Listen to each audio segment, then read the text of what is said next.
आप क्या मांगेंगे सर इस वक्त?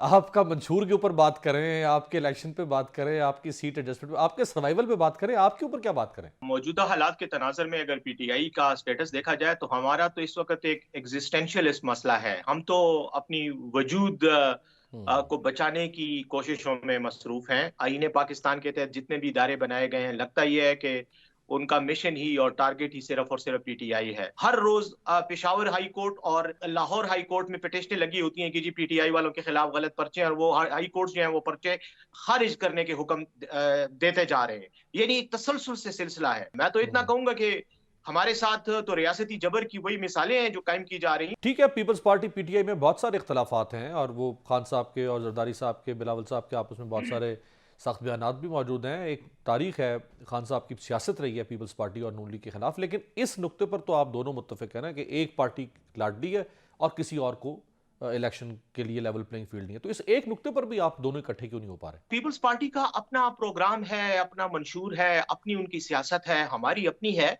लेकिन इतना मैं जरूर कहूंगा कि इस हद तक तो हम बिलावल साहब की बात से बिल्कुल मैं इत्तेफाक करता हूं, और मैंने मीडिया में कई बार इसका हम्म। इजहार भी किया है कि वो जो ये बात कर रहे हैं कि लेवल प्लेइंग फील्ड नहीं है और सिर्फ मुस्लिम लीग नून को दी जा रही है, तो वो बिल्कुल उनकी बात दुरुस्त है।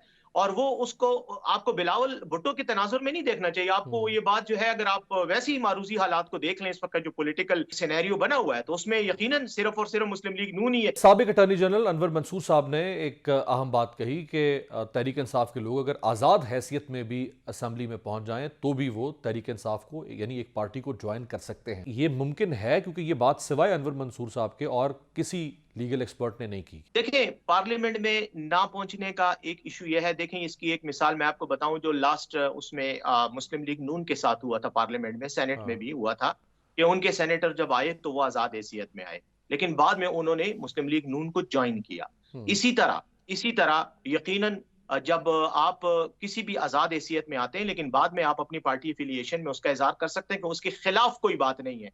मतलब there is nothing against joining a certain political party. जब वो आप ज्वाइन कर लेते हैं, उसके बाद आप उसी पार्टी के रुकने पार्लियामेंट कहलाते हैं। तो मैं ये समझता हूं कि इस पर अनवर मंसूर साहब की बात से मैं इत्तेफाक करता हूं। यहाँ जो कि बड़े मंशूर आते रहे, बड़े चमकते दमकते ऐसे जबरदस्त किस्म के पेरिस बना देंगे, ये कर देंगे। पीपल्स पार्टी भी बड़े अच्छे मंशूर देती रही, आपकी पार्टी का उन्होंने खुद इशारा दे दिया। चूंकि उस पर अमल नहीं होता तो लोगों को भी कोई परवाह नहीं है, हमारी पॉलिटिक्स में वो डिस्कशन में नहीं आता मंशूर। यकीनन मंशूर की अपनी एक हैसियत है, अहमियत है। लेकिन आप ये भी देखें ना कि पार्टियों में जमहूरियत कितनी है। पीटीआई को तो आपने नायल कर दिया इस बुनियाद पे कि आपने इलेक्शन गलत करवाए, इलेक्शन करवाए, चले जो भी था, लेकिन वो सुप्रीम कोर्ट में आप फैज ईसा साहब की मंतिक में वो जो है गलत थे। हम्म। तो बाकी पार्टियों का को आप देख लें, जब आप कंपैरेटिव एनालिसिस करते हैं तो सभी सभी के मसाइल हैं। सही। लेकिन यहाँ पर जैसे मैंने कहा कि पॉलिटिक्स उसूलों पर और फलसफे पे नहीं होती, यहाँ पर पॉलिटिक्स ग्रुपबंदी की शक्ल में होती है। तो अगर आज मैं पीटीआई के साथ खड़ा हूं तो बस मैं खड़ा हूं खान साहब के साथ। अगर शर्मिला साहिबा पीपल्स पार्टी में है तो बस बिल्कुल वो ठीक। खड़ी हैं, चाहे पार्टी के अंदर जो भी प्रॉब्लम। तो ये हमारा एक मेरा ख्याल है ये बहुत बेसिकली मैं ये समझता हूं कि हम अगर ये प्रोसेस आगे बढ़ाएं तो ये मेच्योरिटी तो आएगी और फिर आना बात शुरू हो जाए। ये पॉलिसीज पे होगी।